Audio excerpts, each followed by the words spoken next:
Hello, this is a joint project between the Grand Valley State Veterans History Project and the WKTV Voices. My name is Cody Leroy Rollins with the Grand Valley State Veterans History Project, and I'm here with Jeff Baldwin from Grand Rapids, Michigan. All right, let's start off. What was your life like before you joined the military? Pretty normal. I'd grown up as a kid, small town. Um, just always playing, going to school, typical, I guess you would say. Did you join to get out, or? No, so my grandfather, he did 23 years in the Army, retired. He never deployed. And then my brother, when he was in high school, he's much older than I am, but he was always my role model. He joined the Navy, so when I was in high school, always really wanted to just follow my brother's footsteps and join the Navy. And then it was my senior year of high school, sitting in home ec class, watched, professor turn the TV, our teacher turned the TVs all on for the classroom. Never done that before, so when he turned the TVs on, something's wrong, and we could see the news, and they kept replaying the towers falling and stuff like that, and I went home and I just didn't think the Navy was the right answer. I wanted to do more. Yeah. So looking back, I should have joined the Navy, but I wanted to do more for my country when that attack happened. I'm 18, 19 years old, nothing really going on, no college, didn't really care about life at the time. I just wanted to see what was out there, and then, after 9/11, I just knew I had to do something, so that's what I did. All right. And you enlisted out of Royal Oak, Michigan, right? No, I was born in Royal Oak. I grew up in a small little town about an hour and a half south of Grand Rapids. It's called Hartford, Michigan. I grew up there, and then I graduated from a small little town called Dowagiac, where I did pretty much all my high school years there. I transferred in late middle school, and then all high school I was in Dowagiac, and graduated in 2002. So. Okay. But yeah, no, I moved out of Royal Oak when I was probably about 3 years old. So I was just born in Royal Oak. So what year did you enlist? 2004. I enlisted 2 years after high school. Okay. So. And what was that like? Was it a quick process? Yeah. So, talked to the recruiter, got me right in. Went to Lansing, did the whole MEPS thing, the whole physical, and then I signed up to be a construction and equipment operator. Basically bulldozers, anything that you can think of that's earth moving and heavy, that's what I wanted to do. So the biggest facility that had the training place was Fort Leonard Wood, which is home of the military police, engineers, and chemical. So it's one of the biggest training stations for all 5 branches in those 3 classifications. So they sent me down there, and I was there for basic, and then did my AAT, and then in the fall of 2004 is when I went to Fort Polk, Louisiana for my 5-year with 10th Mountain. But okay, let's jump back a little bit. So Okay. you did boot camp and AIT in the same place. yes, AIT yes. being your job training. Right. Yep.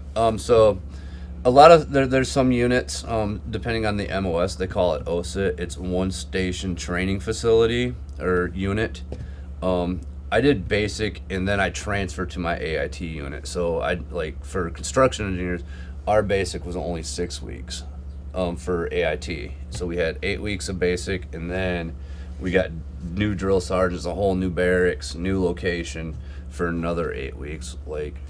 Whereas the military police and the combat engineers, they're stationed there for strictly, 16 weeks with the same drill, the same location, so they can do their basic and AIT all at once. Okay. So mine was separated. Was basic? Basic was a blast. Yeah. I loved basic. I absolutely loved basic. The Really? drill sergeants, they were always preoccupied with the other kids that were, what's the better term? They had no idea what they were getting themselves into, and they did not like it. So they did everything they could think of to get out of the military. Really? Yes. So we had quite a few people come up pregnant during basic. We had people go AWOL during basics. It was really interesting. Basic was a blast. Basic was fun. And you were pretty straight-laced in basic? You just did what you needed to do? Do what you're told when you're told how you're told to do it. There's no questions asked. Roger that. All right. So what was AIT just like? A AIT culture was a shock? lot harder. AIT was a lot harder. The drill sergeants were a lot more stricter. Our physical fitness programs, they were much more tougher, more rigorous, more consistent. Like all the time they're, just working out, exercising fucking constantly. But not only that, but we also had to know the equipment that we were working on. We had tests to do, which was fun, but then you also had to know the manuals of the pieces of equipment and then take tests on that as well. So, So you had to know the machines front and back. yeah, inside and out. Not only with physical being in the vehicle, you had to know the book vehicle as well. So, which could have been a little tedious on certain vehicles depending on, how the hydraulic systems operate, because some don't operate the same. Okay. How many vehicles did you have to get, trained in? For AIT, I think there was 8. Okay. If I recall. So you're learning a new one every week. Yes. Yeah. Pretty much. Exactly. That's pretty much exactly what it is. That's pretty intense. Did you So- receive any special combat training? During. During boot camp in AIT? Just your basic stuff. Just. A little bit more intense than what you see in the movies, but pretty much the same concept. Okay, so just basic rifle fire. Yeah, that sort of thing. They're gonna make you be able to run 5 miles without dying, pretty much. It's kind of important. Right. So, So, how'd you do in AIT? Did they grade you or? pretty much. But it was more overall kind of, they gave you a couple questions on the book, and then you had to go actually jump in the vehicle and do a couple different, hands-on, depending on the vehicle. Like a bulldozer, they wanted you to make a nice smooth pass for, let's say, 100 yards, with minimal, bumps into it, make it as smooth as possible, or make a berm, 12 feet tall. Were you? Like a tank berm or something like that. Something, Yeah. quick, and it would take probably about 20-30 minutes to, somebody that knows what they're doing, just jump in it and just do a little hands-on exam, and you're good to go. Okay. And were these timed? Were they you have to get this path done? And Depending on the vehicle, it could have been. Absolutely. Yeah. Okay. Depending on the vehicle. Because, some vehicles, dump trucks, there's only one thing that it does, and it just dumps. The rest of the time it drives. So you have a driving course to do, and then you have to spread a load. So, each vehicle is a different phase, a different test. But yeah, same concepts. Guess I never really thought about dump trucks in the military, but Yeah. it makes sense. Oh, there's a lot of them. So after AIT, you said you went on to Fort Polk. Yep, I went to Fort Polk. I was with 4th Brigade, 10th Mountain. It was one of the newest units established in the military at the time. I was stationed down there for 5 years. And I did 2 tours. I did 1 tour in Iraq or Afghanistan in 2006, and then I went to Iraq in 2007. And Fort Polk is home to what's called JRTC, Joint Readiness Training Center. That's where a lot of branches from the Army or units from different branches come down and train either 2 weeks to 30 days inside a really, really rigorous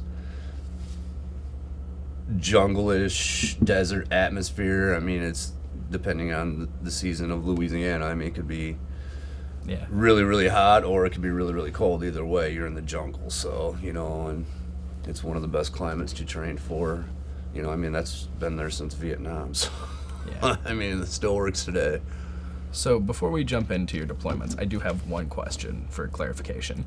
You said 10th Mountain. Why Yeah. is it called that, out of curiosity? 10th Mountain is just one of the bigger divisions in the military, and then 10th Mountain Division is the most deployed division in the military.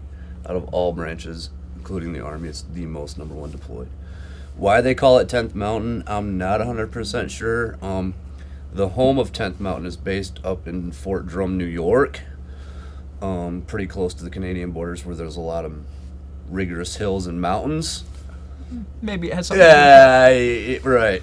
something to look into. Right. So your deployments. But I don't know the whole 100% history of 10th Mountain Division. Yeah.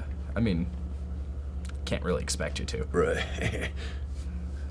So your first deployment in Afghanistan, Mm-hmm. what was that like? Because this was your first time out of the country, right? Yeah, this is, so we left. I think it took us about 3 days to get to, Bagram. So we flew just, once we left, we flew to like just a little couple different, like we flew into Ireland just to fill up the plane. Then we flew into Germany, filled up the plane. Then we flew into, jumped on the military planes and then got to the country. But we were at Kandahar for about 2 weeks before they sent us off to our little base camps. I don't remember too much like where at in the country we were at. That's okay. But we're pretty much all over the country of Afghanistan. Yeah. Just basically what we called it fob hopping, our fort, base camps, forward operating bases. We would just bounce, here for 2 weeks, here for 2 weeks, here. So Yeah. we were all over the place. What were you guys doing? A lot of different things. Some being construction equipment operator. There's some roads that we would just fix, or there's some villages that we would go and help repair roads. Making roads up into the mountains to get the guy, the insert, Taliban, whoever they are now. Taliban when I was there. So, basically going up, making roads and ditches, and then the company, when I got to 10th Mountain, Fort Polk, there was about 15 construction engineers. We were in a company of about 200 combat engineers. Those guys were, they look for bombs and they blow stuff up. Well, we tear down buildings and we fix roads. That's what, so we kind of correlate together. So pretty much, make roads and clear paths. Basically, that's what we did. And how did the locals like you? I mean, you're fixing their infrastructure, so. Some were pretty cool, some weren't. But we were in some really, really rural areas where, you can see a village probably about 4 or 5 miles away in between the mountains. You got a mountain here and a mountain here, and it's just desert, flat land in between the two of you. So, you're 6 miles away. So you never really really encountered too many of them, no. So, Okay. Unless like we're actually out on a mission and, and then we start, either getting from, taking fire from one side of the mountain or we're there to assist another unit that's been taking fire from some side of the mountains. But, it's my experience was very weird in that country because it's just how the layout was. But I was only there for 3 months, so. Okay. So I didn't have a whole lot of experience in that country, no. Okay. No. And so you were different from the combat engineers. Yeah. You were just doing infrastructure, road work, Pretty that much. sort of thing. Would you be like one of the forward guys since you have to build the road, or would you? You could say that, or there was times where the guys had to go up and blow, debris out of the way, go in and, rocks are covering the road or boulders, or, we're trying to make a path through this mountain, or, through, and they'll just go and blow it up, and, we'll move the rubble and keep on going. Okay. Or there's a bridge in the way, and, Gotta deal with that. so we'll either, see what we could do to fix the bridge, or is it best just take the bridge out and, what do we got to do? Yeah, what do we got to do here? So you're sort of like quick problem solvers, right. so to speak. Oh, absolutely. You got to be. So, did you see much combat in Afghanistan? Me personally, no, not really. When we were there when I was there for the first 3 months of the 6-month time that we were there as a unit, it was pretty much more like getting the layout, feel of the land, coming over to this village, helping out, for a couple of days, and then just basically going around, making our presence known, like, hey, it was 2006, it was right after everything got hot in Afghanistan, but as we were there and starting to leave, things got, picked back up, but, we would have really intermittent heat spurts between us and the enemy, so, we're just kind of basically hopping around. Hearts and Minds is basically where we were at, so. Sort of to show, Yeah. we're not just here to destroy the place, we want to help too. Right, exactly. And you're fixing their roads and stuff. Right. You weren't paving roads though, right? No. You were just No. making dirt roads. No. Yeah, just pretty much fixing dirt roads, filling in potholes, just making them nice. Okay. So after that 3 months, you went home. Yeah. Home being back to Louisiana. Yeah, so when I got hurt, I came back to Louisiana for about a month, and then I came back to Michigan to be with my family for about 2 weeks, and then I went back to Louisiana. Okay. If you don't mind me asking, how did you get hurt? It was a really, really freak accident, bro. Okay. I'll just leave it at that. All right. So you get hurt, you get sent back. Yeah. But you still stayed in the Army after that. Yes. What did you do after that? So after the injury, it took me about 2 months to recover. I stayed with my unit. I still trained, still worked, put the uniform on, still drank every day with the guy. Nothing really changed, except for, when it did come to the work aspect, putting on the uniform, what were my limitations? What I want to do compared to what the doctor in my units,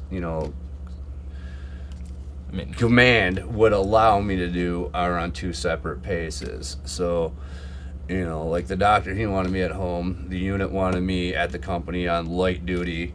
Me, I wanted to be in the fucking field training, working with my guys, whether we're either at the gun range, playing in the mud, or blowing stuff up, depending on. Yeah. So, but, it took about an additional 2 weeks for me to get, or 2 months for me to get back into 100%. Okay, but so, you did bounce back. Yeah, slowly. So, it was just slowly integrating back into that process. And what rank were you at this point? Cause E4 at this time. Okay, so you had some guys under you. Yeah. So I got to Fort Polk in 2004. So I was there for 2 years before we even, deployed to our first unit. Now, when we got there, we knew we were going to get deployed because, number one, we're 10th Mountain. 10th Mountain always gets deployed. And two, we're the newest unit to 10th Mountain. They're going to send us first. Yeah.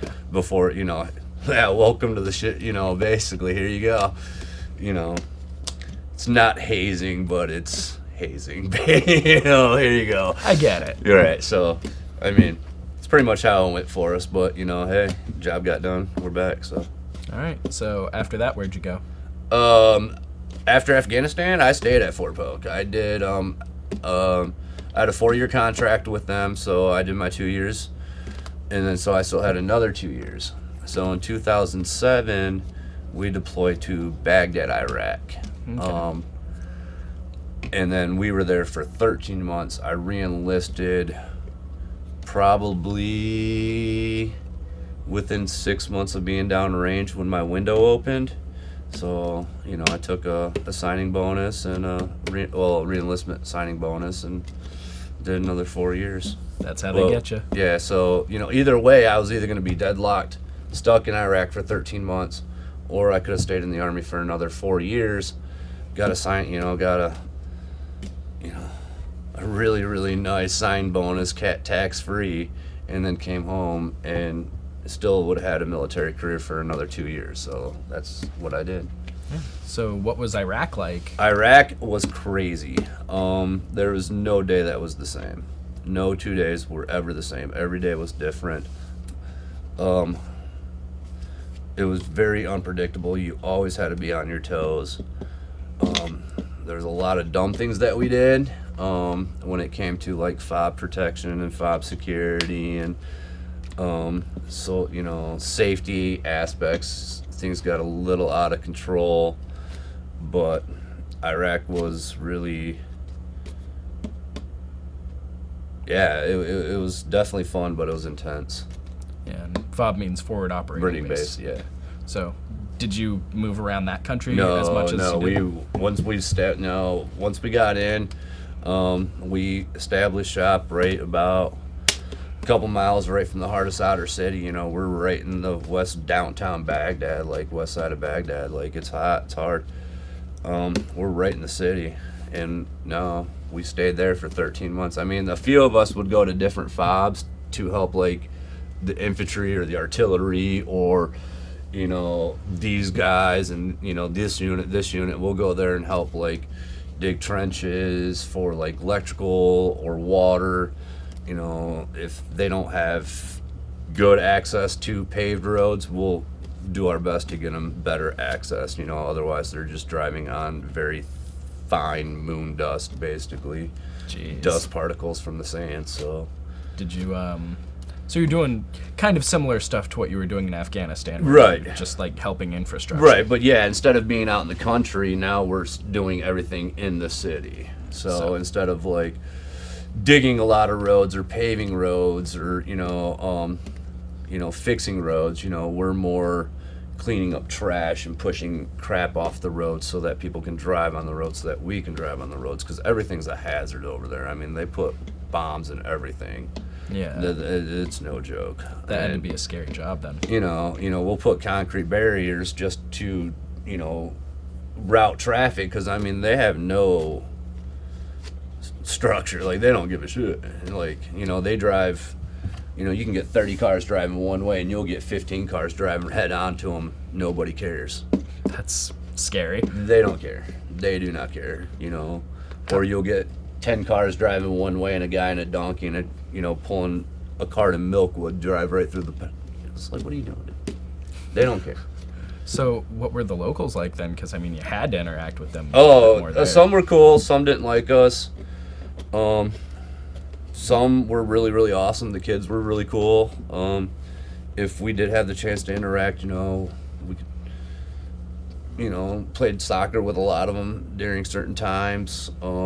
We had a lot of different locals work with us, so they'd bring their kids, so we got to interact, and but some just didn't like us. I mean, I totally understand, I get it, but, yeah, you just got to deal with it. So, did anything like super notable happen to your unit while you were there, or just a lot of trash cleaning? I mean, our unit, our guys were what's on called route clearance. So their job for the whole 13 months while we were there, our combat engineers, their guys' job was pretty much going around looking for roadside bombs. When we first got there in 2007, I got attached because I was the platoon gunner for my guys for our construction. Well, 2nd Platoon needed a 240 Bravo machine gun, and I'm like, well, I'll go, sir, but I'm not giving you my weapon. If you want my weapon, you're gonna take me, and I'm gonna go on the mission. I just not giving you my gun. I'm not going into this war gunless. No, that's not how this is working. So for about 9 months, I did route clearance, me personally. I wasn't really attached to my guys. per se, but there was some missions I would go on with my construction guys, but I was dominating rock clearance for the 9 months I was there. Okay, so that's leaning a bit more closer to the combat engineer aspect. Yeah. And did you find a lot of bombs? We found a lot of bombs.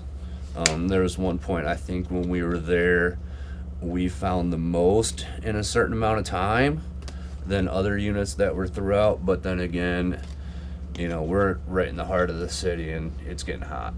Yeah. Like, you know, this is when the whole eruption of Solder City, we're barricading Solder City. Like, my guys are going into Solder City, you know, so it got really hot in Iraq at this time. Okay. And what was that like for you? Like, I mean, some days were better than others, but, you know, I had a job to do. You know, I had guys that, you know, needed me and that I needed, so, you know, here we are together, so. So what'd you do for the last 4 months of the deployment? I pretty much, for the last 4, I was right back with my construction guys. That's when we went into Solder City and we started barricading and blocking off parts of Solder City so nobody could come in, nobody could come out. Why were you guys doing that? Because of how insurgent, you know, like all Al-Qaeda, Taliban, whatever you want to call the insurgent, you know, how heavily populated they were into that area. You know, we just wanted to kind of confine them so that we can control the situation and, you know, mandate the peace, you know, but... Was that hard to do? Yeah! Yes. Very, very hard. I mean, I don't blame them. You know, of course they're going to rebel and fight the fuck back. You know, I would too, but... You know, I'm there to stop you from doing what you want to do in the first place, but, you know, you just don't listen and respond to the word no, so we have to take different matters, and this is not where I want to go with it, but, you know. Yeah. And I can imagine you probably had a lot of people who had nothing to do with this conflict. Pissed off. Oh, absolutely. Oh, absolutely they're pissed off. I totally understand. Yeah. Totally understand. I mean, I was pissed off too. You know, like I lost some really good friends because of this shit, so. Yeah. You know. So, anything else in that deployment you think's worth mentioning for this? You know, being what I thought was really, really cool about being over in Iraq is we got the opportunity to constantly do missions in and around the Baghdad University areas. So we got to go to the colleges and we got to see some of the tributes that Saddam Hussein built for military personnels across the world throughout, you know, history, you know, in the last, 3 decades, that he had monuments built. So we got to see those, and, you know, there's a thing that the military does, it's called R&R, Rest and Recover, so we got to spend 3 days at Hussein Ude's, one of the kids' palaces. Oh, that wow. was the shit. I'll bet. That was legit. Walk in, huge crystal gold chandeliers, Olympic-sized swimming pool in the backyard. It's like surrounded by gorgeous palm trees, and then as soon as you take a step outside, you're just in trash, like just trash filled everywhere. It's so sad. Oh, it's like, dude, whatever. Like, you guys are good for you guys. So you just got to spend like 3 days in an Olympic-sized swimming pool? Yeah, I mean, it was legit. So, like, you know, one of the rules was, like, no rank can be thrown around, but you have to keep your military bearing. But, like, you know, here you are having, you know, throwing a volleyball or a football around with some major or some lieutenant colonel that you have no idea who the hell he is or what he does, you know, what unit he's from, but, you know, who cares, you know?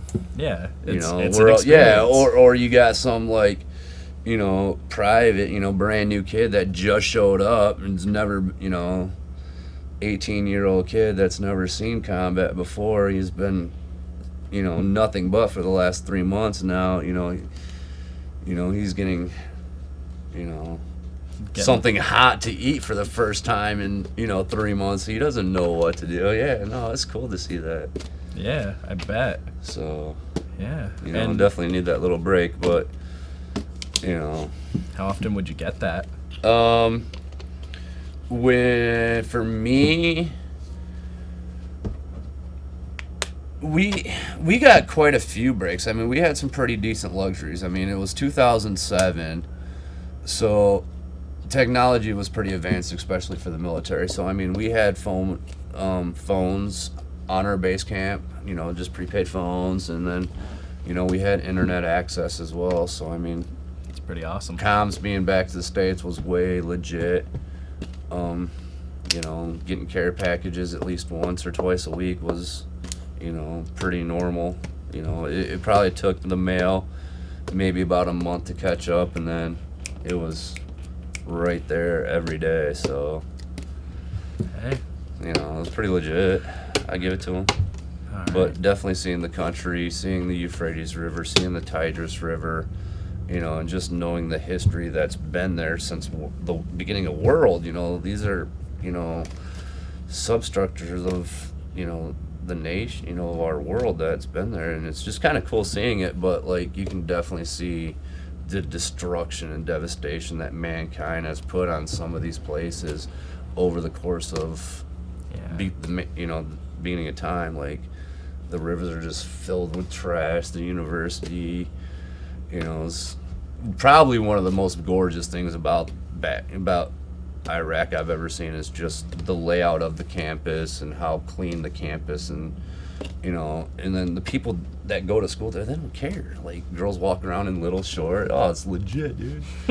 Like, you know, people, you know, guys walking around in tank tops and t-shirts, you know, like, there's, you know, It's not what you society. Yeah, it's like totally out of the norm. Then you go a block down the street, you know, everyone's all, you know, Straight-laced. straight face, no, you know, angry, only showing their eyes, and, you know. Yeah. So after that, you went home. Yeah, so when we got back in 2009, January 1st, 2009, I got orders in February, because I re-enlisted in Iraq. I got orders to go to Fort Leonard Wood and be an AIT instructor at 554, which is the same exact company that I had when I graduated AIT 5 years prior to now. So here I am going to be an instructor for the same thing that I did. Okay. So you kind of gone full circle at this point. Yeah, pretty much. So right back to where I started. Yeah. Okay. So what was that like? It was hell. It was horrible. I hated it. It Really? ruined my career. Yeah, I did not like it at all. Coming back, you know, strict discipline. When I became an AIT instructor, I was not a drill sergeant. So I'm just regular permanent party, NCO. So I kind of lost that mentality, that emphasis of the NCO, because here I am training soldiers on how to do their job, but I don't have the drill sergeant credibility. I just have a basic, oh, he's just some NCO. Oh, he's a drill sergeant. Oh, he's this. You know, here I am just E5, you know, E6s are getting the same look. But, you know, the military, especially the Army, lost a lot of their bearing. They got really, really soft. So when I got there, you know, my first sergeant during the safety brief, he's like, you gotta say please, you gotta say thank you, you can't yell, you can't scream. If you have any problems, you gotta take it to this person, and if it doesn't go there, you gotta take it to me. He's like, you can't, he's like, this is a whole new Army. He's all like, where before we could get in your face and yell, he's like, this is not how it is. And I mean, that's how they did it to me. I mean, they were in my face yelling, and I understand it. I disagree, but I agree with it at certain times. But sometimes you have to get into somebody's face and be like, look, if you don't understand why I'm having you do this, it's because somebody's life is going to die. It could be mine, it could be yours, or it could be somebody else's. Who knows? This is why this needs to be done, because people's lives are at stake.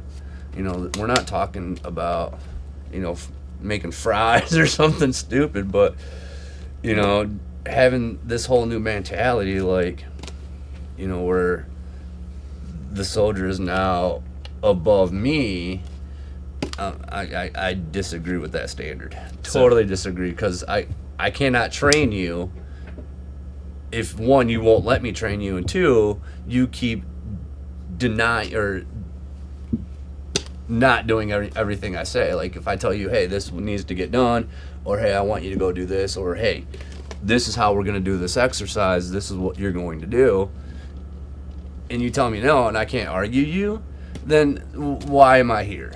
Yeah. Why am I here to train you if I can't train you? I completely understand. No, that. I'm done. I'm done. So at this point, you were E5. Yeah.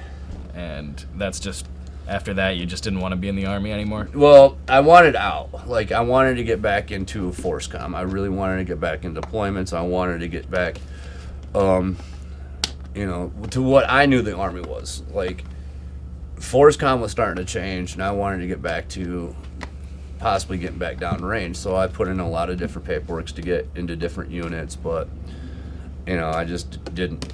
My 2 years there, got out, done.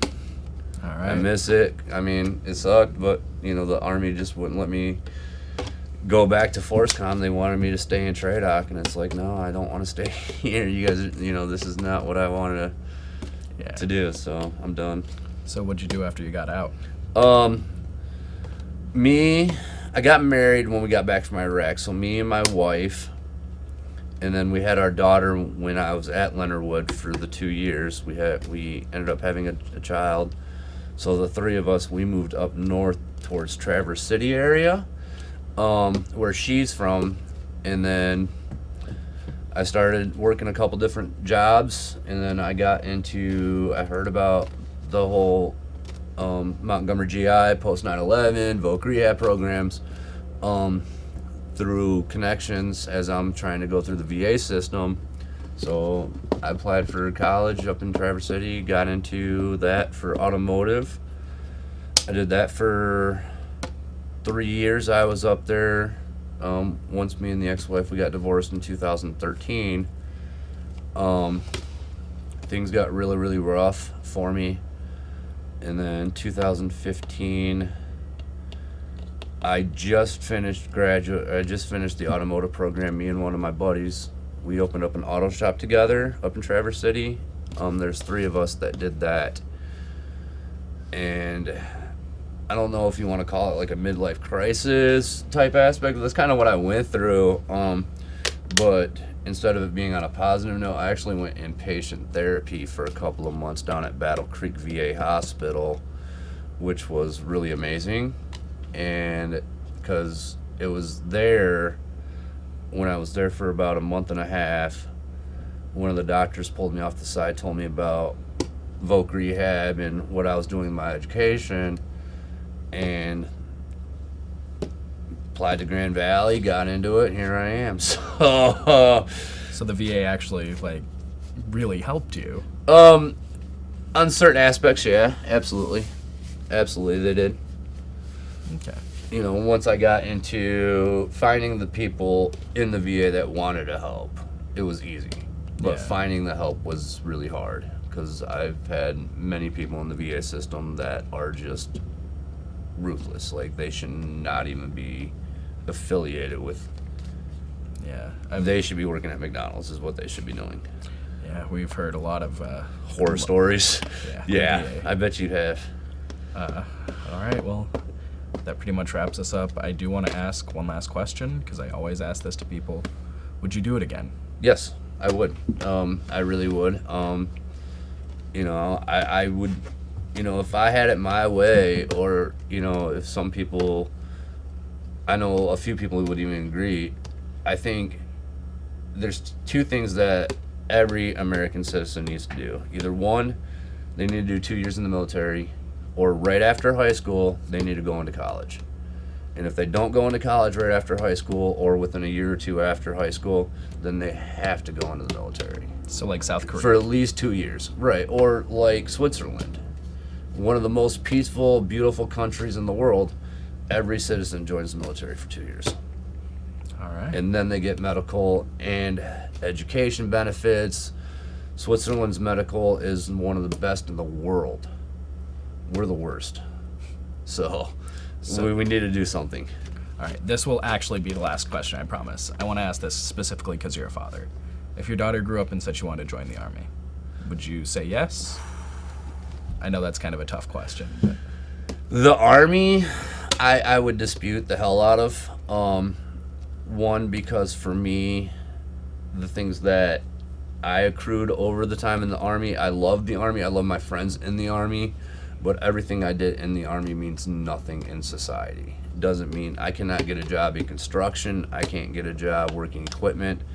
You know, I have to go back to school, either one, get trained, or I have to start on the totem pole holding a flag on the side of the road and slowly find one of those managers that's willing to talk to me for 30 seconds so I can show them, hey, this is what I did in the military. Can I jump on this piece of equipment? Yeah. That's very hard to do. You know, I could go and pay to have all my certs and then go get that job, but that's going to be about $15,000 out of pocket. Yikes. So, the Army, no. I would definitely encourage college first. You know, that way, one, if she wants to go in the military, they'll finish paying off for college, and two, she can get advancement in rank. You know, she can go officer and make 4 times more than what I made. Yeah. Or pick a different branch. Do a branch that means something. Navy, Air Force, Coast Guard.